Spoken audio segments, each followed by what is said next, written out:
My name is Jana. I'm from Germany. I'm really very honored and grateful to be part of this meditation journey and experience sharing journey that we are currently on. And I have been thinking about what I would like to share with you for quite a while now. I think this is a year that is coming to an end, which is different from so many other years in the world due to all the happenings everywhere. And I think many of us get aware that our lives are interconnected and this world is interconnected in many ways. And that the changes that rise in this world are always also changes that have influence on our personal lives. Therefore, I want to share a way with you how we nevertheless can have impact on shaping our life consciously and self-determined so that we finally can live a conscious way of life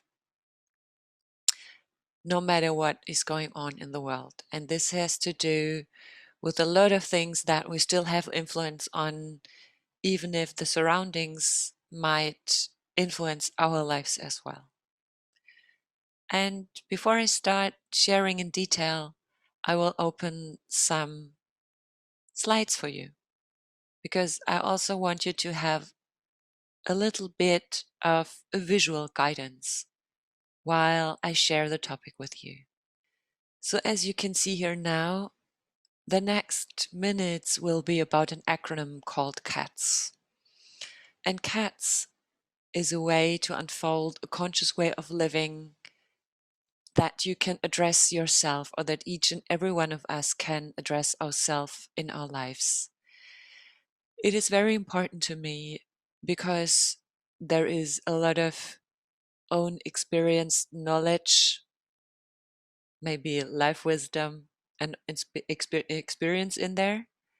And at the same time, a lot of the knowledge that I gained from my trainings as coach and change manager. And when I adapted this knowledge to my work with people and companies, I found out about ways that really work in combination of knowledge, wisdom, and experience. But besides that, it is also experienced knowledge that comes from my personal life. Because for quite a while, I was drifting through my life, actually. I think that many people experience life becoming more complex, also complicated, sometimes overwhelming with all the informations we have every day, with all the opportunities that might be there or might also be taken away from us very surprisingly again.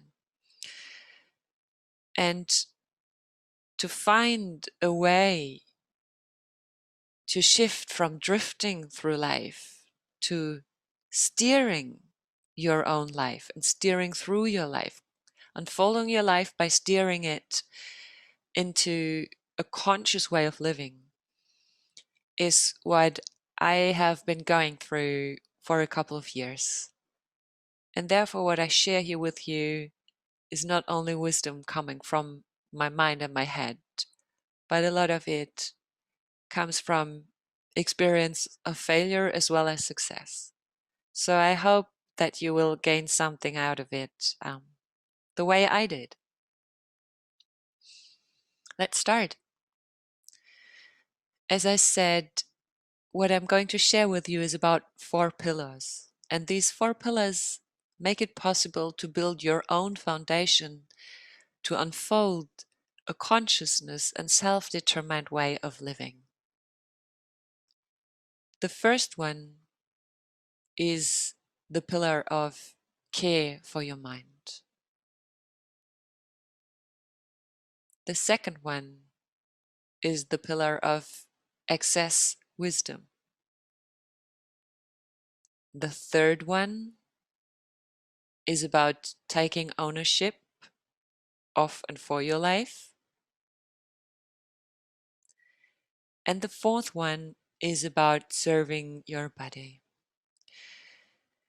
All these four aspects together are very, very, very powerful to truly live a life that you want to live, a life that is conscious, confident, calm, and most of all, balanced. And it doesn't mean that we have to change our whole life to only live from these pillars or according to these pillars. But I hope that with what I'm going to share with you, you will find the one or the other opportunity to adapt just specific aspects of life according to ideas that are part of these pillars. So let's make it concrete. What am I talking about? Care for your mind. I guess every one of us knows that brains of all ages must be accompanied by an adult at all times. Or we could also say they must be accompanied by an observer at all times.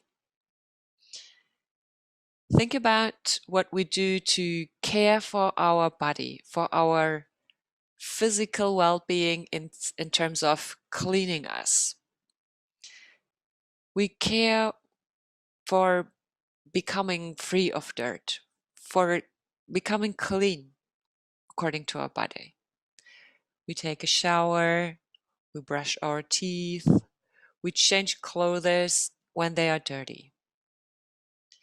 But what about our minds? Every day our minds are confronted and influenced by a lot of different impulses, informations, and ideas from external sources. How do we care for the fact that also our mind sometimes needs to be rinsed and needs to become clear again? Maybe you know these situations where you feel overwhelmed and also stuck in negative thoughts. How can we get out of this vicious circle? Because a cluttered head, a multitude of influences, impulses, ideas that influence our mind in difficult and maybe even negative ways have a huge impact on how we receive and also create our own life. A lack of clarity about facts and a multitude of informations from all around us is the root of most of our fears and anxieties, actually. Look at the news. How many times do you see positive news? How many times do you read positive news? Most of them are quite difficult, up to negative. And what happens if we're not consciously aware of it is that our mind becomes a very, very brilliant storyteller. Unfortunately, if we let it develop the plot of these stories on its own and without our conscious choice, these stories are very likely to be negative ones. This has a good root in general, or it comes from a good and very useful approach of our mind from former times, because when we still were living in very, very dangerous surroundings, like in times when people were not living in flats, in buildings, but really in times of living in very, very small nomad communities, for example. it was very, very important for surviving to be aware of negative experiences. Once a berry might have been poisoned and somebody ate it, or you ate it in former times, you definitely have remembered to not eat it again, right? So it is one of our survival modes in our head that we are very, very aware of negative happenings around us. This part of the brain is called the amygdala.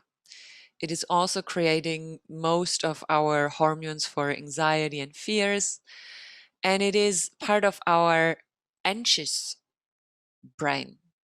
It comes from times where looking out for dangers was one of the most important things for us.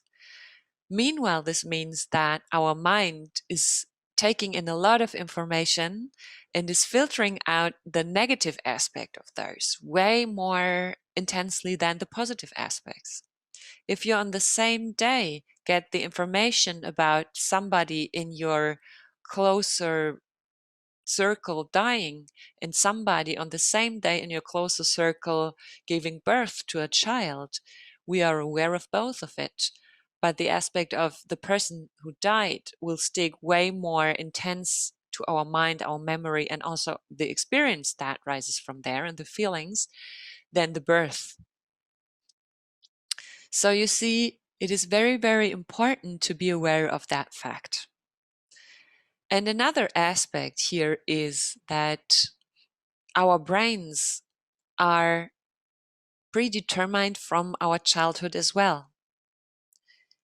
So whatever we experienced in our childhood, which had to do with negative experiences in bigger ways, is something that is rooted deeply in our mindset and in what our head has stored as a memory as well. It also has to do with this fact of whenever you had really very challenging negative beliefs in childhood, they stick more intense with us than the positive experiences.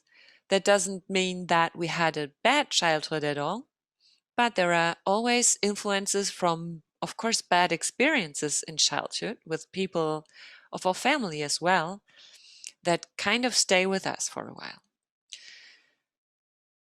So what helps here to care for your mind and to become aware of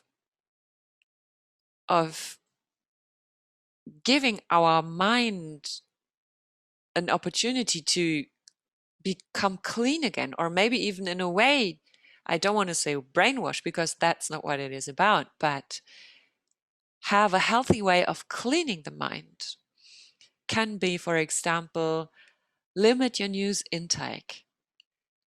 Be very aware of the sources of news that you take in.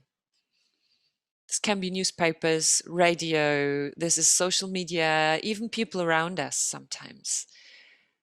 In times of COVID, for example, it really, really helps if you decide to only get your information about what's going on from only two sources. And these sources should be sources trying to be as objective as possible. And stop the meanwhile really, really, really more or less unlimited news and information that come to you all through the day.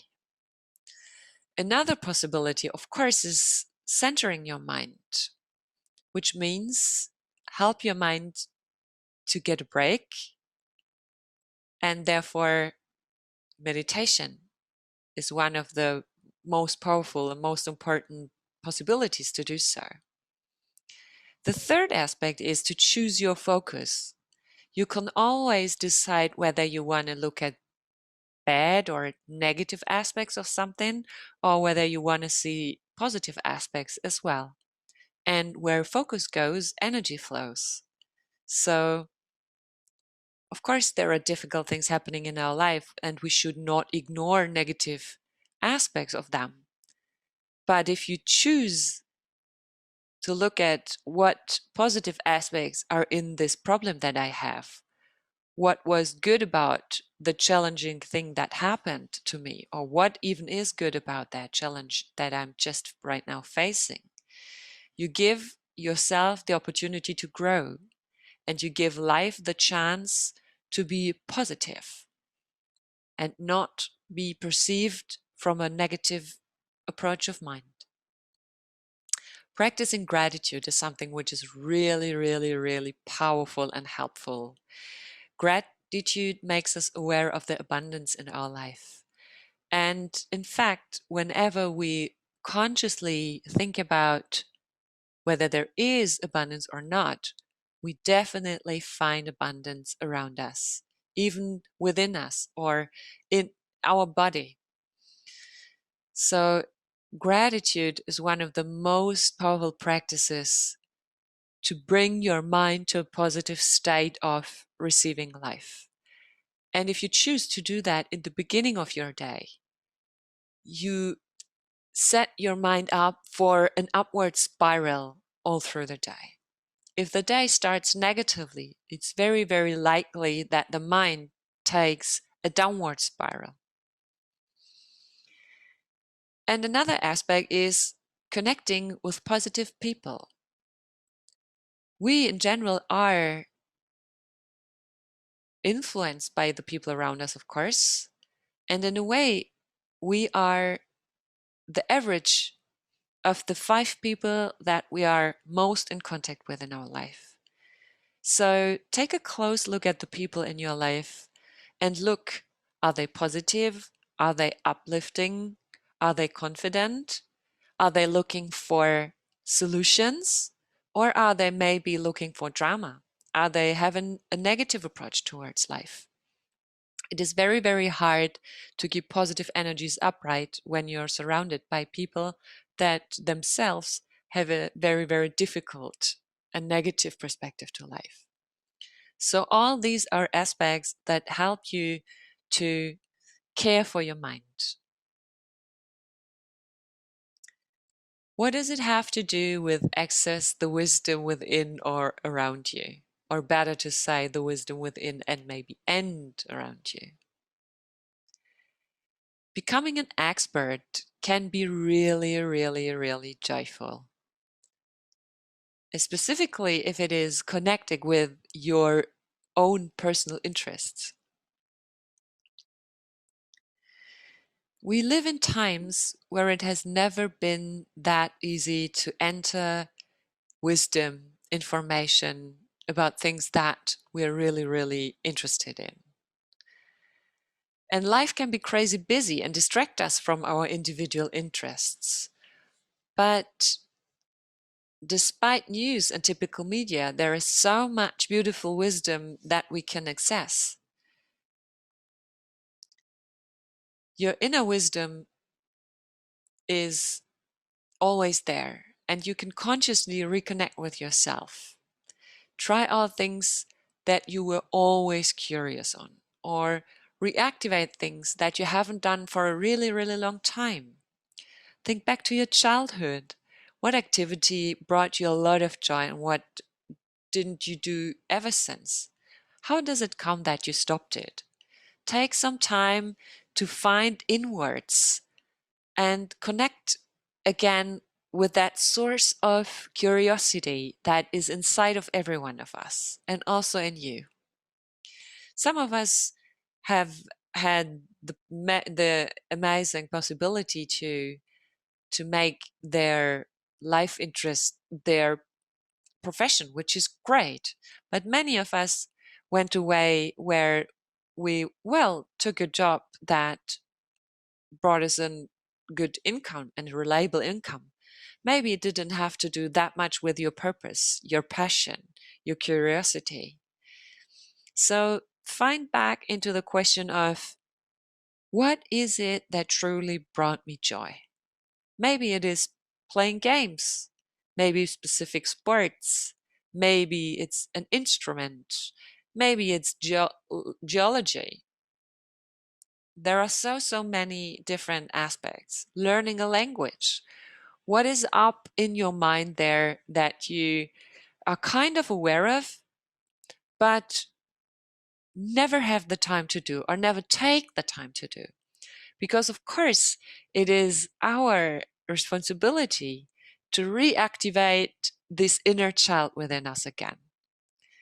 And connecting to that source makes us connect to our true identity again. And you will be very surprised how happy and confident you feel when you only find one small piece of this inner knowledge and wisdom again about yourself. Maybe it's drawing mandalas. Maybe it's creating candles. It doesn't matter what it is about. The only thing that matters is that you listen to this inner voice again and find this one thing or one of the things that you're really, really excited to get to know more about and practice. Have you been a child that was outside a lot during childhood? Why don't you go outside anymore today?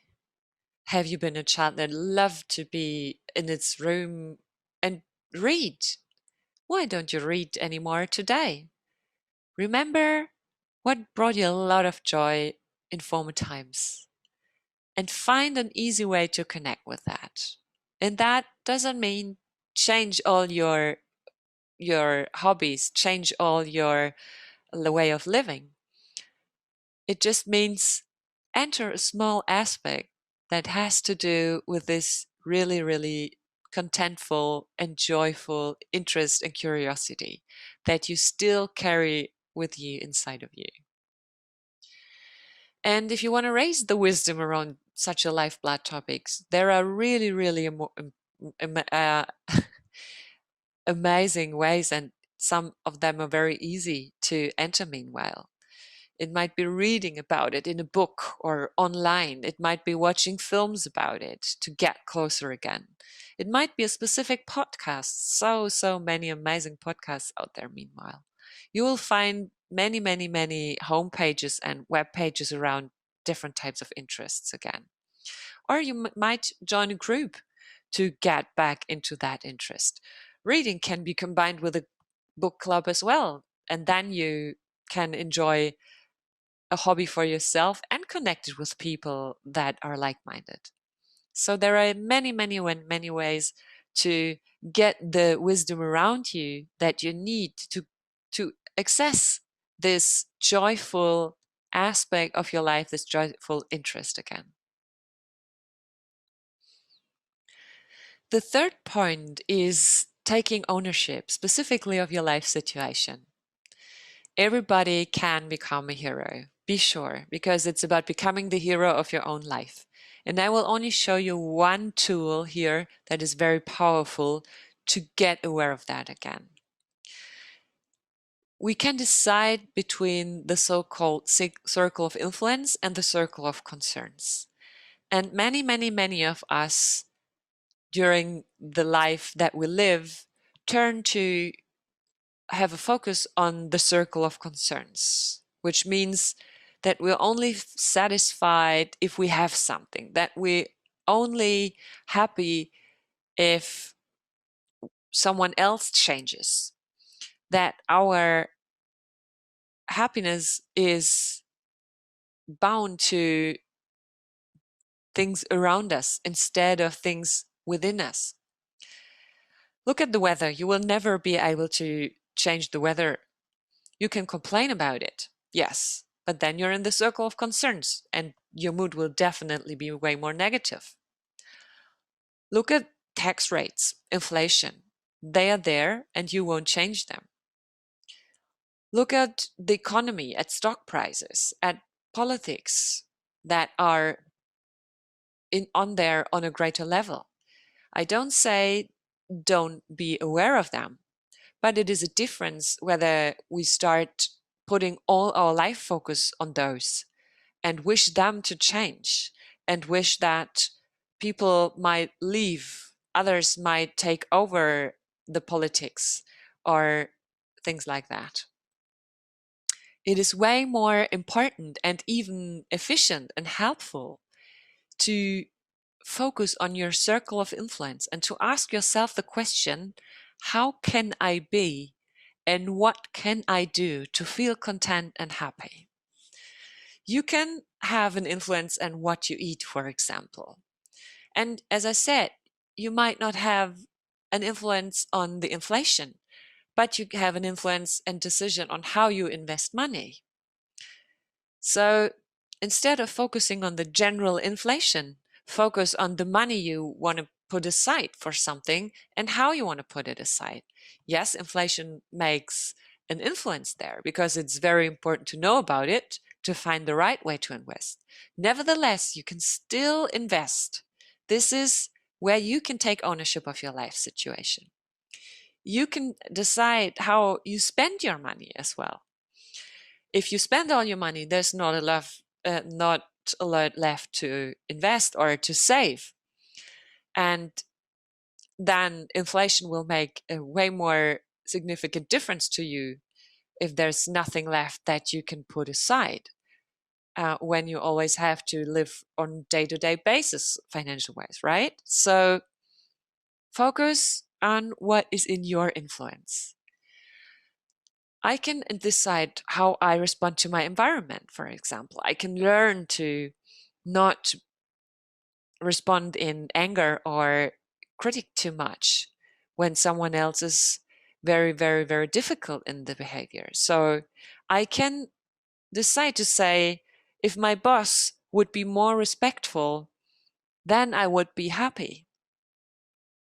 Or I can decide to say, okay, if my boss doesn't act respectful, I will kindly put up my boundaries so that it's not going to affect me that intensely.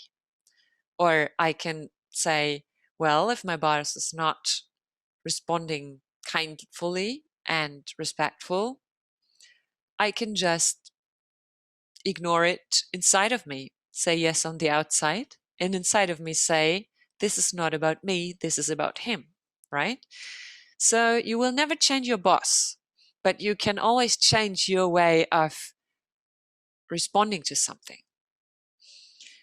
So if you constantly get aware of where your circle of influence is about topics in your life, if you put your focus there, and if you start to work on these things, interestingly enough, your circle of influence will grow and the circle of concerns will become smaller in your life because you get aware of the things that you have in your hands, that you can change, that you can shape, that you can create, instead of feeling like a victim due to things around you that you can't shape.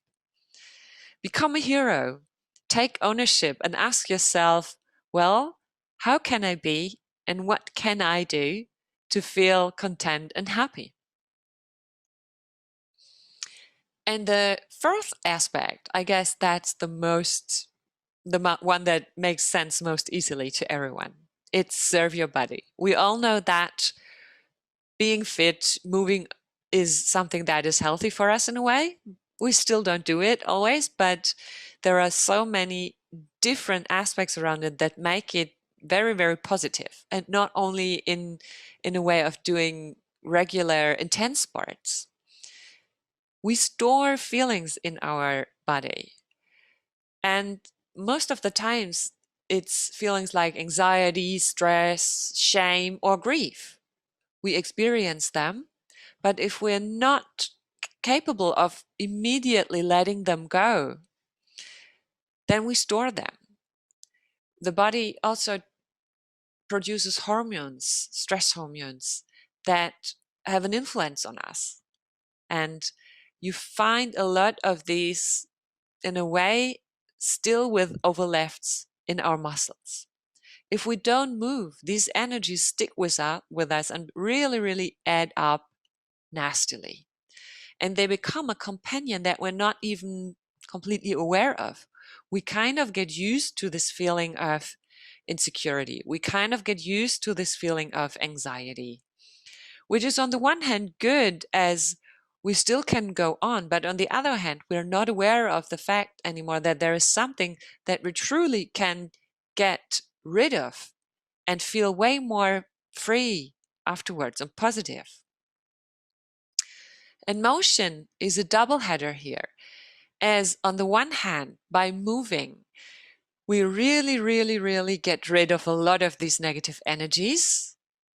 And on the other hand, we produce hormones like dopamine and endorphin, which make us happy and content and give us a feeling of strength as well.